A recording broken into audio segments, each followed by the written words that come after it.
anyone obakwazi ukuthi invited kuvuzu into yokuqala ahambe igaya yikuye penseli kugaywa ivagina le penis. Vuzu parties, I think they're a social malady. They are not the best form of entertainment. So it's more like cultural decadence. It's decaying our culture. It's not a normal party, I would say. In short, nangati biblical terms, ngati Sodom and Gomorrah. Vuzu parties, a joy for others, a social pariah for some. Old wine in a new bottle, Vuzu parties have been evolving over the years. Vuzu parties started around 2011, attended mostly by high school students in the city. A movement had been born that would sweep through the city of Bulawayo and soon spread to other parts of the country. It left parents and authorities worried and shocked about the direction the youth are taking. We sat down with a few young people to tell us what exactly Vuzu parties are and what do they get out of them. Their faces have been hidden to protect their identities. Sikhuluma ngento zokuyenza ama-sex parties. Si-enjoy yabona ukuthi siya-invitana ephathini kube amajida lathi sibuye siyenze i-sex sikholisa nje. After sex engqe sesikhipha amadino ngamabhiya enceyalo kuzimbanjinyana yabona into ezinjalo ukuthi la ungani tipsy kwesinye isikhathi nxa ule nhloni yathi ungena uqala uchaya amathothithothi ukuthi uphike yabona ukuthi kwanisa ukuthi uyehlise kuhle ipheni. Umnandi ukholisa lidlala amagame spin the board khipha impahla hayi awongela lapha ayakuzizwa ukuthi hayi enjoy ngoba yakusukuma umuntu leyana yokuthi vele ngathi akuse California khona hayi amavuzu party amnandi ishayela ama popcorn yenu wale weed udala kancane umnandi hayi amnandi amavuzu party amnandi ukubona most of the time ama-borders nqaye buya vele cha kule vuzu party ngaphinga ezindlini because mostly ayenzelwa endaweni lezana ezinjani endlini so ubona vele abebuya naye lesifumva ufuna ukuthi hayi kule vuzu party ngale abadala ikho ugcina benga-understand ukuthi vele yini vuzu party ngoba lapha niyawusenjani uyabusa-enjoya keep istress konke nje hayi kumnandi mina for mina amavuzu party ubunandi bodwa ngoba vele kumavuzu party ngale ziyawa strong kulama-sex race yabo sabe sikholisa akwanisa ukurace ukuthi khona ngobani abayenze abaqede masinya yabo umnandi umavuzu party. Mina ivuzu ngisetha ngento eyi-1 ukuthi yazi noma ngemva kwesivalo kumbe ngemva kwendlu nje ikhampani yangena vele wendlu ufuna enkulu engani emsitwana utshayisana nomhlobo wonkosokiweyo longasokwanga khwampana hayi ivuzu yizo madoda. Ivuzu ayiqalisanga this year. It's just that ukuthi abantu bekungento lanade ibingakaphumeli phandle ingakazi ngabantu abaningi besazizwa yithi abanikazi bayo kuphela yithi ngoba ithe siyiqalisile ivuzu ayiqalisanga khathesi ukuthi into ethi this year hayi ivuzu sayiqalisa kudala phela evuzini ikho lapho esihlangana khona lama-potential blesser ethu phela ikho lapho esishayisana khona abantu abanezimoto ezirayithi abanemali ezirayithi nje amabhuza yikho esishayisana khona labantu abarayithi so ivuzu asiyiqalisa ngakhathesi ayiqalisa kudala just that ukuthi into lana yayiyenzwa abantu bengakwazi kuthe sokuthi boom abantu sebekwazi wangani into enja hayi thina kithi is not something new into yethu vele le. Awubonye ivuzu party chaza into eyi-1 lenzela anyway even egangeni bengathi yangena phakathi. From my understanding, a Vuzu party is a party where the young and old of late gather, they engage in unprotected sex, have drugs, compete to see who can have sex with the highest number of males or females. They drink themselves to a standstill and generally become a nuisance. In my opinion, I can't say I have an opinion. What I'm telling you is what I've heard. That is what happens at a Vuzu party. I'm told it's a party where people gather, and in that gathering, they use drugs, they use alcohol, and they indulge in unprotected sex. I can say partly it's more like cultural decadence, because it has brought like ukususa abantwana abatsha from the old culture to lokho kuthiwa isimanje manje. From my definition, a Vuzu party is a party where people come together, young people come together. This is boys, this is girls, and it's going to be a party that's going to be filled with booze, it's going to be filled with drugs, and it is going to be filled with sex or sexual acts. That is my definition of a Vuzu party. Various research shows that there are different types of Vuzu parties, from orgy parties to first and last Saturdays, attended by people from different ages. Vuzu parties have always been there. If you would look at it, there was an era in the time, like in the 60s and stuff, there was orgies, and there was a time where if you could find drugs were flowing freely and things like that. During that time, that's when people were really coming together, and all of these orgies, sex parties, drug-filled days, benders, and everything would happen. Ivuzu sangayenza C6 akusho ukuthi iphathi lani sokumele kugcwale vele kube lo msindo ukuvuza kula msindo asila ma radio singangachayi radio vele khona apho sithule ngeke uthi kule vuzu phakathi sichaye later nje sesizenzela kwethu. I-first le last Saturday mostly ekasebugcona ama-borders ukuthi ama-borders yabuya le vuzu. Ama-borders abuyi lamavuzu. Amavuzu ahleze khona kade sizikolo zivuliwe amavuzu kanjani ayenzakala week in week out.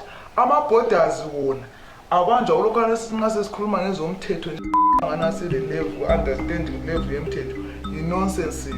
Uku-nonsense ukuthi every first Saturday bevalile bayagcwala etown banathi beer banathi amadra isex basekucineni sebeqale kanjani badakwa bayenzani bagada izimota bathintini bazama lokungena laphana be-underage angithi yiyo kuthiwa yi-first the last Saturday elamapolisi okuthi abakuthiwa bebegcwele etown bezama ukucosha abantwana bamavuzu etown asenzi ivuzu esiqedini sizabhenselana njani singabhenselana kwayipi abantu bekhangela ivuzu anyone obakwazi ukuthi invited kuvuzu into yokuqala ahambe igaya ikuye penseli ugaywa ivagina le penis okunye lokho kwebhiya ini kuzabuya after but nxa usiya kuvuzu uvele uhamba ukwazi ulungisele ijimile ukuthi namhla ngizaweya abantu abangaki namhla imenza wena competition ngesex. Okunye ukuthi sesilama competition lawana vele ukuthi maybe sizithengela utshwala bethu sunkunatha oyi-1 ule boyfriend yakhe enxa i-boyfriend ibuye labangana abayi-6 siyayenza ivuzu khona lapho because mina nyabe sengi-ayile ukuthi mfuna lwa mngani wakhe lwana la uthi ufuna lwa so mina ngaqeda ngalwana ngizanika lolwa sijintshane nje konkyani ukuthi lwana ngamuzwa lami nje experience yabona kabe usiyaphambili nanjelela ukuthi siphuma emafamily amachene kwezindawo kebe ku-strict vele ungatholi chance ukuthi uchazeke so mzwana okumzwana uphumile ikho lapho uhluqede ngayo into eziningi ngawana uzigubhe nje uyechazeke usubuyela ke sefe khona sibona bokwenzela ivuzu e-church khona phana lisahlabela ezi-praise worship andukho bakhona abahlabela ibalathoni lesoprano sibunanje. In 2018, local papers stated that Vuzu parties were being attended by minors as young as 12 years old. Viral videos on social media showed minors engaging in sexual activities, drugs, and alcohol. I've heard about these parties, but the thing with those I have attended, or maybe it's so hard, and then you don't do the other orgies, which you know orgies. there's this thing about what you get to call. Yeah, it's a bit different because when you get there, you can actually be drinking alcohol. Or maybe sometimes you can actually be playing about FIFA, watching football, or maybe a movie. Not necessarily which is specific thing. So we see. So I'm going down. It can happen which like it goes by partner. You can actually request private location, private room. Most of these parties are in the normal house. So usually when I have a special request of rooms, they can actually get more rooms going up. Not necessarily they are going to have those parties there. So you find ukuthi parents, police, whatsoever, bayathanda ukumix into lezi zibe ziningi. Yikho ucina ungasabi le-approach enjani eqondileyo kwanisa ukuthi idile le nto lezi. So you find ukuthi people say hey drug cartels what ibronco lelana liyastickisa awungeke uyenze isex sudakwe ibronco uyasticka so vela kula sex ongayenza suchaya ibronco kumbe amadaza abhamlwana amadayipapa kumbe susniff iglue awula sex oyayenza ba uyasticka. I think kuyabe sokuyi-rape engcinye surechwa ngabantu because base kubona sulele njani. Das not saying ukuthi we don't take drugs kumavuzo but we are saying into ezibuya nini so ungani sokusiya emaphethelweni. I'm from 1 first term. Kwakulithi kwakumnandi and into engikhumbulayo ukuthi kwakuthiwa strictly ama-G-string, black G-string and a pink bra. Xa ungena emnyango iyakhipha ogqokileyo xa ugqoka khonokho out or uyafayinda hambe kahle yazi kwakumnandi kwakungasomabhlesa ayela ayideni ngakwazi ukuthi ibhlesa sasithi omadala so zithi omadala kwanatshwa sazikwa bakhalise ngeso yazi vele kunzima la. Well, nxa sesikhangela iphathi ngokwayo, there's nothing wrong with that, but the way it's done now, lathi as traditional people we feel ukuthi we're infringing on our rights. Yes, we've got rights to be old people, we've got rights to be adults, but nxa abantwana sebesenza izinto zethu, I mean, nxa umuntu form 3 kumbe 13 years indulge ku-sex, it's our right to do that, not them. Ngoba nxa ngicina umuntu mina endlini yami, I wouldn't expect ukuthi mina ngizabe ngiprovide ukudla, provide imali yesikolo, bus fare, yena sesenza izinto zabadala in my own space. It's not really fair. I think that's one major issue engilayo. For a while now, many have thought that males are the orchestrators of these parties. But research has shown that females are active and willing participants of Vuzu parties, and even go as far as organizing. In anything that happens, there is the female influence. So the men can be the boys, men, they can organize that, but there definitely is a side as well where the females are also doing their part, but it's just not maybe as publicly spoken about. Entertain ourselves or to say askeni sibendi sabeni lathi njengabanye abantu siye out but sabona ukuthi thina singazezele ethi Vuzu hayi thina sebesile outing yethu vele right sakwanisa ukusihlanganisa imali esithi asizenzeleni ibra yethu sizidingela abantu bethu bokusibhrayela lapha sabe sidisi senza ucansi lethu suka lapha sesidleki lunch yethu right sesihamba yindlela esizithokozisa ngayo asiyasela lokho ukuthi sesithi hayi asiphekeni izikhwama lamhla sesifuna ukuye eGweru sesisiya ku holiday sesisiye eKariba asiyenzi xa sesiye eKariba sesiyaqayisa enye iVuzu futhi khona ngayo sizishwapha asavuma amavuzu party ante yabo desaqala ngawo so nxa usiya kuma Vuzu party abo laba base bekutshethisa umdala kakhulu usuyi federation yabo thino o 24 25 yithi sesingo-organizer because islama league lama-place. Even the major risks associated with Vuzu parties, from being infected with diseases and even the possibility of being arrested. One wonders what really motivates young people to attend these parties. Okunye kuyabe kwenza ukuthi uhambe ukuthi khonkana babe sithi kuyakholisa so la nxa ufika lapha na uyafika usikholise phela lapha seninja so abangambe ngabiza bethi abantu asambe lapha alaminya hamba xa ndifika ngaphana ndithole ukuthi vele into eyenzakalayo lokhu uqinisile vele kuyasekusegazini ngoba kuyasekujayelekile ukuthi Vuzu ngiyahamba first Saturday ngiyahamba ngathi ngiyahamba akusokujayelekile asekusegazini. And like umntwana laphana mina ngicela umzekelo somntwana umntwana omncane ngazi ukuthi ichukela imnandani the next time nxa ibona igabha lisala livuliwe uyenzani uyatshontsha. So le Vuzu injalo mina ngangizivelele ekhaya umngane wami wabe ngibiza ukuthi sike sihambe ngale hayi ngabona kumnandi vele nxa kuyimbe uyithi njalo hamba ama Saturdays vele Saturdays vele nyalo sengasazwisisi yabe sidikiza so ngithi ngihambe khona sengiya khona. Apha siyadlala netball ema-youth centers, abanye bakuma-drama majority kuma-youth centers, abanye balama-drama club kulama-edutainment, but at the end of the day sonke siyaphinda sichayisane ngaphinde kuvuzu. Abanye abantwana maybe nxa ukhuluma labo bayakuthi it's like babe behamba uyakhwelisa uya-refresh mind because nxa sikukhangelele times wabona kwenzakala mostly ngama-holidays esikolo kumbeni ngezikhathi zabo-trade fair bona kibo bathi sabe siya-refresha but kithi as parents sibona ngani kuyabe kusiyabalimaza kuyabaphambanisela ikusasa yabo.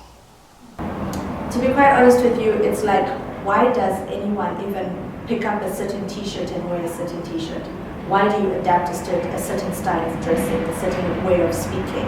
It's because once one person in my peer or in my group, my peers, when they speak about it and they make it look so, I'm also going to be interested in it. So again, it's the influence that they have. And another thing is that we're at a really curious stage. We're at a really experimental stage.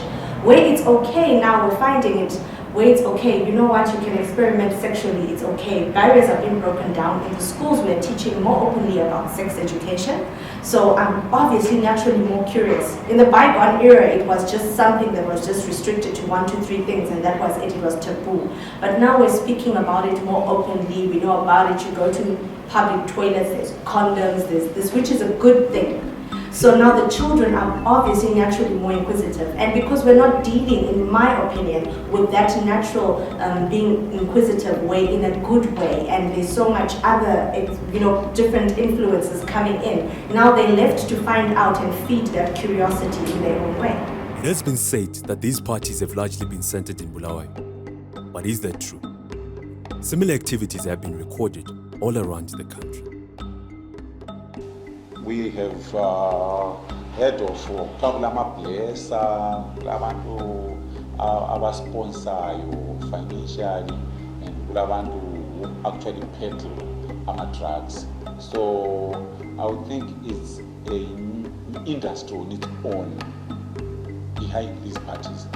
Tinasa is only tip of the iceberg, but we cannot really quantify what nature of the industry this is. Maybe it runs into billions of dollars, we don't know. Because of the social media, the transportation of things, we don't know the extent of this industry. Maybe it goes further than our borders. How do they bring this stuff in? As parties on allow. So I would say it's not just a problem for Bulawayo per se. And our porters these days are even our crime, which was more drug abuse, these sexual things. I think maybe it transcends our borders by virtue of what we are culture from there, and there's financial benefits a flow. I think maybe it's an African problem as such. Over the last couple of years, Vuzu parties have become more secretive and low-key due to the crackdown by local authorities. Organizers are coming up with new ways to conceal these parties. Vuzu parties have also morphed into glorified sex parties that seem to cater to every attendee needs. Vuzu party also kuthole kudunyisa radio vele ngeke yakutamba amanga lapho ungathola kuvuzu party kuthi radio kuyabe kutheni asilandanga kuzogida phela ucha khona iradio ikho kwama first aid last Saturday kwabantwana besikolo thina sikuyenzi lokho singabantu abadala thina sifuna utanzi. One wonders where parents and guardians are in all of this. Parents, especially those in the diaspora, have largely been blamed for these Vuzu parties. Vuzu party is not like kutholakala there's a certain age range etholakala uyakwanisa ukuthola ubaba ame kuvuzu party because uzenza ivuzu party ingaphili ngoba nguye ozabe bile kuvuzu party nguye phela uyabehamba ngemoto uthi hayi lamhla vele silo omunye ubaba vele okwanisa samza ukuthi hayi umuntu ozakwanisa ukwenza iseseningi siyamupha imali engaka nguye ebuyela imali yakhona then yibo futhi again abazala that they go back to the community bekuthi hayi amavuzu party amavuzu party ade but they are not addressing ama issues akhona bona kuyibo again futhi esihamba labo kumavuzu parties yibo abebekhona besiblesa khona ngale kumavuzu parties ikholisa ucaca ukuthi lamhla senza ucaca lamahara yibo ababuya lezi moto zabe ezinkulu. First and foremost, I would say yes, some elder members of society have participated, but I don't want to call them parents. I believe parenting is a divine commission from God, and it's nothing to do with the biological imperatives of fathering a baby or mothering someone. I think parenting is all about understanding your role and having the flight path that the child then emulates and copies. So you set the template as a parent. That is your role, God-given role. So when you start to look at a little girl child, someone's girl child, and I'm a man, and I'm thinking, wow. I mean, I've got a daughter at that age, and I'm not gonna go wow, and I'm not gonna enjoy watching someone say wow when they see my daughter and they're my age, because my daughter is indecently dressed. So we need to start by understanding those people are not parents at all. They're just adults, overgrown babies with an ego problem. So sometimes okunye ukukhulisa abantwana sebesithi sizama ukubakhulisa kuhle but engcisi bafaka ku wrong trick. Kambe nxayana umntwana i50 years ngesuza namhla isalary kateacher. Uyamqhubela uphela uthi i-pocket money ufunda ngapha. Umntwana bese buya kithi noma ntsantsi ogrivavu sesihle sithi bisangapha wena sikusothele. The parents in the diaspora have to be involved because half of the children that are in these Vuzu parties have the money to spend. In Zimbabwe, you know, there's no parent who has extra cash to splash for a child to do all these things to go out. But it's these parents who are out of the country and they want to be parents by giving children money. To say, I'm working, I'll give you money.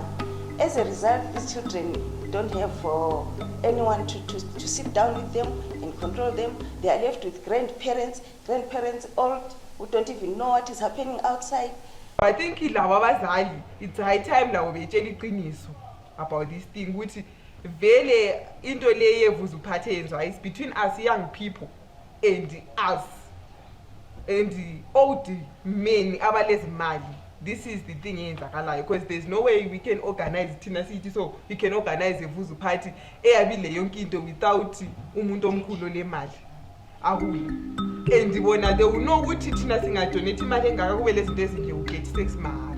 So how will Vuzu party iyaphela njani Vuzu party yakhona? So what happens is kufanele labo batshela ukuthi obaba benu bona labo yibo khulumisana nalabo baba ezindlini yibo bona labo uyathola ubaba ole 60 years uthi umntana ole 15 years but uhlangana nomamsisi uthi ngiyakufunda indawo ungalaleli umntana ngoba umthiya endlini mina bese ngifuna ungakwazi lami ubaba musotha owakho umthiya endlini.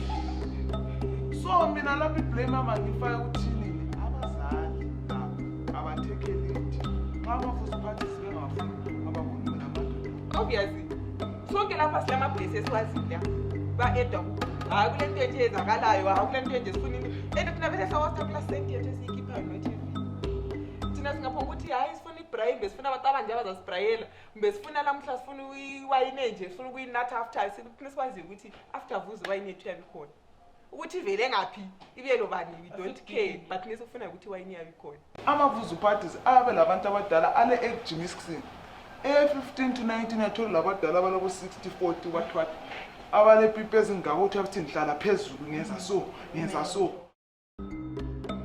Others feel that Vuzu parties have negative implications on the society and its future, and feel that a lot needs to be done in order to deal with the issue. I think the thing that we're not really taught about is that there are consequences to having sex. There are consequences, not only physical, we're not really taught about the emotional and psychological ones. Physically, we all know if you're a girl, you can get pregnant. And then for both boys and girls, you can get HIV, you can get STDs. That is quite possible. But there's also the emotional and psychological scarring. Muba not amavuzu party are not safe. Mama mina ngikwanisa ukuyengla 10 men ngilanga ngavuka ingula ngisebenzisa protection ngikuprep, which means I'm safe. And people tend to think ukuthi every time where there is a sexual activity kugcina kusiba lokuthelelana kwemikhuhlane. But esikufuna ukuthi abazali ababekwazi umzali kahlale lamphansi anjele ngeprep, anjele ngecondom use, anjele ngama-family planning what methods ukwenza ukuthi even siyangena kuvuzu party la ngile information yiyo futhi same information engceke singayilanda ema-youth center. Some feel that the lack of positive entertainment for the youth fuels Vuzu parties. Some are even suggesting that the improvement of youth centers could be the solution. We need to create facilities that they're going to be interested in, that are relevant with the times of what is going on. So facilities where they will come together and they will do things that are fun to them, because we need to understand that this is a different generation. This is a very techno-savvy generation. This is a very inquisitive generation, and we can't take that away from them. But we need to find a way in which we can harness that inquisitiveness and energy into a positive way. So if we have recreational centers, let's make it something that they would definitely enjoy. So yes, some youth centers are up to standard ngezinye zezinto, but bonke abantu bona bakulonga zakangeni ku-youth center akulonga zaka-access any service engam-entertain, akulonga yiyo ngaphi e-church ukuthi idemoni linganjani lingaphuma, but akulacansi e-church, akulacansi e-youth center. Lapho into efunakalayo licansi la. At 15 sesingayenza vele. I think ungaba le approach yona le nje thathe ukukhuluma njalo ukuthi maybe sikufundiswe ukuthi sebenzisana ama condom and stuff. Ayikhona ukuthi kuthiwe ihamba nema youth center liye zilibazisa khona ngathi akulanto elibazisayo youth center, akula la wifi ukuthi maybe uzangena ku YouTube ubona ama video or anything. I think konke ukuthi kungafundiswa ngesex, kufundiswa ngama condom, unikwa ama condom abantu befundiswe vele ukuthi ama dangers angikhona we sex iwapi. Ngoba isex vele siyayenza mina form 1 isex ngase ngiyenza asuze ngiyenze because thina ama youth angikhona asifuni ke ema youth center akule lutho esiluthola lapha ngaze lithi konkhona abe maybe youth friendly liyabe liyafakani because akula madoda khona ngale kuyabe kuyafakwa nje kuyino kwiza si entertain uzatshona udlala draft khona ngale ethi lokhana ngokomntwana we-primary vele ama-youth center ngikhona ngike kufuza amithe ama-standards e-century yethu ngoba khathesi vele ababedlalisa imali shemu. Okunye okwenza abadala benga-understandi ukuthi abadala bathanda ukuthi abantu ababo ngama-virgin bengakaze bewabona ukuthi vele ivalekile. So I think line selingakwenza ukuthi libe lingani thina leke lisiyekele kancane, like libiza abazali, like libatshele ukuthi abantu abezazali bayalala labantu abakhulu bayenzani ukuze maybe la nxa efika endlini ekwanisa ukuthi mntanami wonke usaseyintombini ngesibindani la sengathola kade nathi mama dala yangini. Yikho ukuthi kunjani maybe labo bengasuka bebekwazi ukuthi namhla uphumile, which means ivele yena yini impilo yakhe uqala lapha ephuma suthi ukuthi wayelanda yini into yona le ukuze kusasa ngaba le problem kwanisa kunjani ukumtshela. Abazali abavuma ukuthi into lezi zocansi lezi so kwi-21st century ispeed sankhona sesingani sinjani si-fast, babe le approach yokuzama ukuthi bekhulumisane lathi njengabantu abethu ukuthi how can we deal with such situations, because into ekhona ukuthi umama nje uyathula ukuntshela ngocansi azamele ukuthi kuthiwa mina ngiqeda form 4 mina yabe semklasi ukuhamba amavuzu ethi form 1 and sebuya sezama ukungeluleka ukuthi mntanami impilo ini vele yabe semkhathala. Perhaps the solution may lie in educating young people about sex, where society forfeits its taboo perception on the subject. Right now, what we should be, as parents should be doing is like coming to find a way where we can actually get down to their level and then we meet somewhere halfway. Because whatever it is that we've been doing and we're seeing that it's not exactly working out and the children are still finding a way to get out and do this, it's not exactly working. I think what we need to do is communicate. Let's communicate, let's understand them. Our organization is called Positive Parenting because we saw that most of the time these children do these things because at home there is no proper base. If as a parent you don't sit down with your own children and discuss with them what is happening outside, then we are not having, there is no society that we are going to have.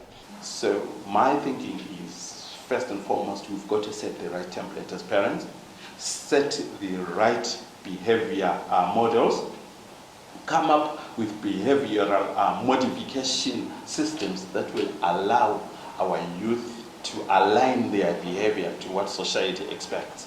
What we're having now, those are symptoms of a failing system. And I think we've got amaklave hands of treating our problems in Zimbabwe. If people, our parents are positive parenting, they would go all out, could be a war on the people who peddle the drugs, people who provide the venues, my institutions who are not delivering our services. Our government departments, social welfare is not doing what it's supposed to do, city council is not doing what it's supposed to do, and the donors are not doing what they're supposed to do. I mean, I think there should be an all-out campaign to actually align people with what they're supposed to deliver in terms of our youth policies.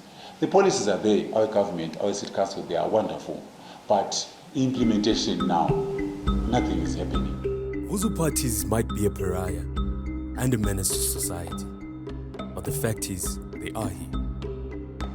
They're not a new phenomenon. They've been around for years, just with a different name.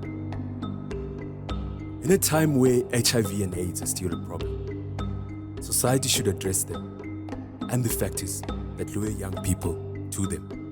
So vele lokho ukuthi kuthiwa abazali babe sithi umntwana adisa umntwana mina ugogo wami wayetshaya but ijirawo lungangiyenqa mbaphekela imbanje fake empindeni neshaka amafilifili bethi bheka mabhekela imafini la ngiqhathisa imbanje ngithi flower bekathi tiya ngo-8 10 yabe mphuma ngaba4 yabe mekashoni yaphendula kodwa ngiyabe ngilele besithi umntwana ungaphila sendlini la vele ngiyabe sengitshaya kudala imethi zami ngaqeda.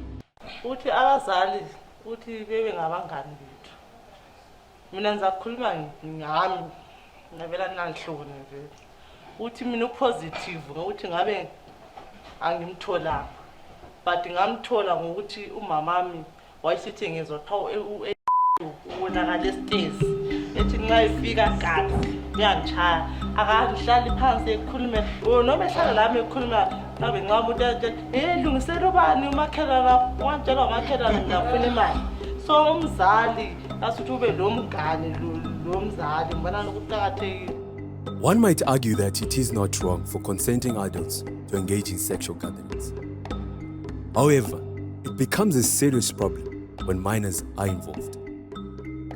Society must come up with viable solutions to keep the youth entertained, but at the same time,